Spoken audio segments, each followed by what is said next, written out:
Assalamualaikum warahmatullahi wabarakatuh. Alhamdulillahirrabbilalamin. Wabihi nasta'in wa ala umuri dunya waddin. Wassalatu wassalamu ala asrofil anbiya wal mursalin Sayyidina wa maulana Muhammadin. Amma ba'd. Hadratul muhtaramin yang kami hormati, Bapak pengampu mata kuliah praktek penyuluhan dan seluruh teman-teman yang saya hormati, alhamdulillahirrabbilalamin, pada kesempatan kali ini kita semua masih diberi kesehatan sehingga masih bisa menjalankan aktivitas sehari-hari dalam keadaan sehat walafiat. Amin amin ya rabbal alamin.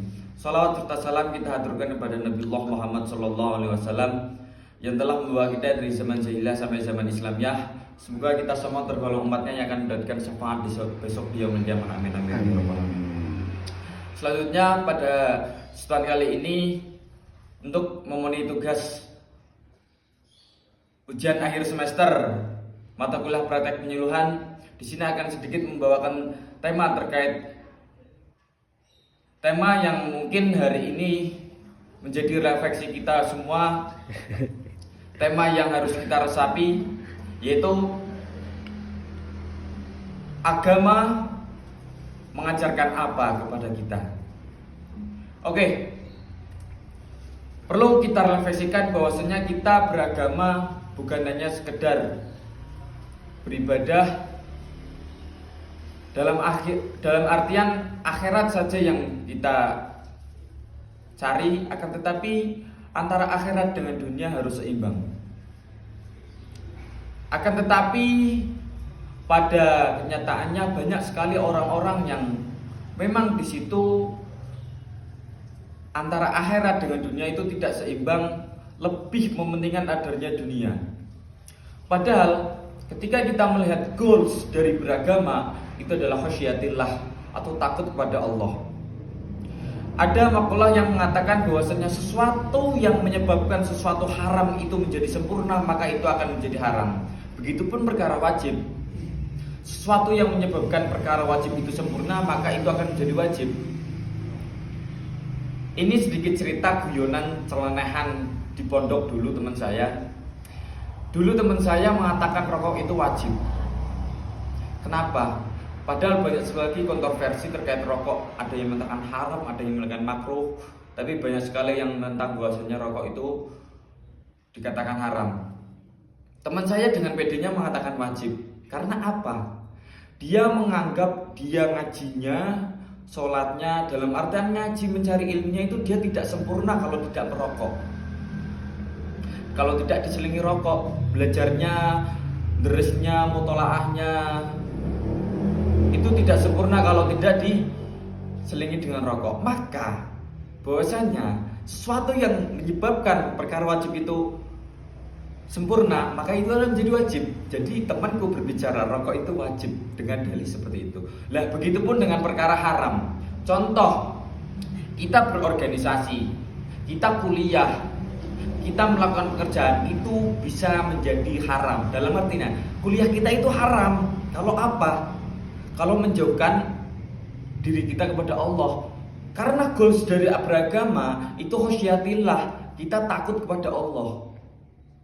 Kalau dalam beragama kok ada sesuatu yang menyebabkan kita jauh dari Allah, maka itu menjadi haram. Karena sesuatu yang menyebabkan perkara haram itu sempurna, maka itu akan menjadi haram. Gitu. Jadi mungkin buat teman-teman semua, beragamalah dengan mendekatkan diri kepada Allah dan jangan menyebabkan kita takut kepada Allah. Dalam artian beragama itu memang ada dua. Hidup itu ada dua. Beribadah dan mencari bekal untuk ibadah. Maka dalam mencari bekal untuk ibadah, jangan sekali-sekali menyebabkan kita itu menjauh dari Allah sehingga kita tidak takut menjadi Allah. Maka ketika hal itu terjadi, maka mencari bekal untuk ibadah dalam artian mencari ilmu, bekerja, bersosial dan lain-lain itu akan menjadi haram. Kalau itu bahwasanya kalau memang kita mempunyai niat untuk mencari ilmu, untuk bekerja dan lain-lainnya, maka kita harus benar-benar hati-hati. Kalau mencari ilmu memang itu perlu, sangat perlu untuk mendapatkan akhirat dan dunia. Karena ada hadis yang mengatakan man aradad dunya fa'ali bil ilmi wa man aradal akhirah fa'ali bil ilmi wa man aradahuma fa'ali bil ilmi. Kalau kita mau mendapatkan dunia maka harus berilmu. Kalau kita mau mendapatkan akhirat juga harus berilmu. Kalau kita mau mendapatkan keduanya juga harus berilmu. Jadi mencari ilmu juga sangat penting. Akan tetapi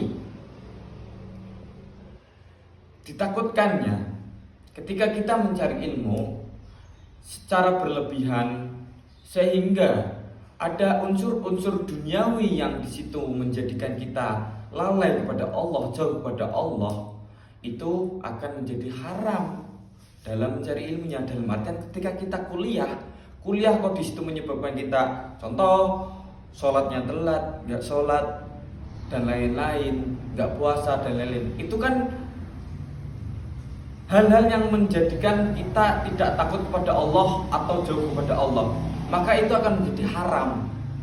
Saya di sini mengatakan bahwasanya kuliah kita itu haram kalau dalam perkuliahan kita nggak pernah sholat, kita nggak pernah puasa, kita nggak pernah itu. Karena hal itu menyebabkan kita jauh dari Allah. Puncak dari beragama adalah khosyatillah, takut kepada Allah. Mungkin ada saran dari saya buat teman-teman semua, mari kita semua tetap berhati-hati dalam melakukan hal apapun, sehingga kita dijauhkan dari hal-hal yang menyebabkan kita takut kepada Allah,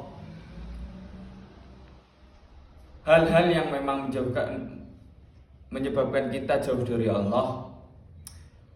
Akan tetapi kita juga harus memiliki keyakinan bahwasanya Allah Maha Pengampun lagi Maha Penyayang. Apalagi kita sebagai orang pemuda harus yakin dengan apa yang kita lakukan. Perlu kita ketahui juga bahwasanya manusia adalah salahnya, tempatnya salah dan lupa. Memang hal-hal yang menjauhkan diri kepada Allah, membuat kita tidak takut kepada Allah, itu adalah haram.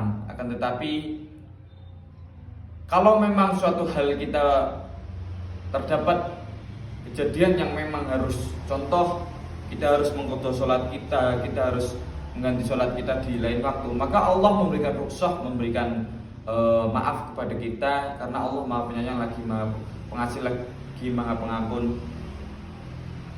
Maka kita juga harus yakin dalam setiap melakukan sesuatu, walaupun di situ memang ada hal-hal agama, hal-hal syariat yang memang sedikit kita langgar. Akan tetapi kalau memang itu menjadikan kemaslahatan umat, maka kita harus lakukan juga. Syekh Syarif Dunyaya mengatakan idil fatah hasbati qadirufi wa kullu malam yang takit layang tafi. Seorang pemuda harus memiliki keyakinan, karena setiap dia yang memiliki keyakinan maka dia akan diangkat derajatnya. Dan jika dia tidak memiliki keyakinan maka dia tidak akan mendapatkan manfaat dari apa yang seharusnya ia yakini. Itulah menjadi seorang pemuda. Karena Jalul Hud, aduh saya lupa gimana ya, Subhanul Yaum Rijalul Hud, pemuda hari ini adalah pemimpin di masa depan. Indonesia 2045 akan menjadi generasi emas, maka kita sebagai pemuda harus menyiapkan itu.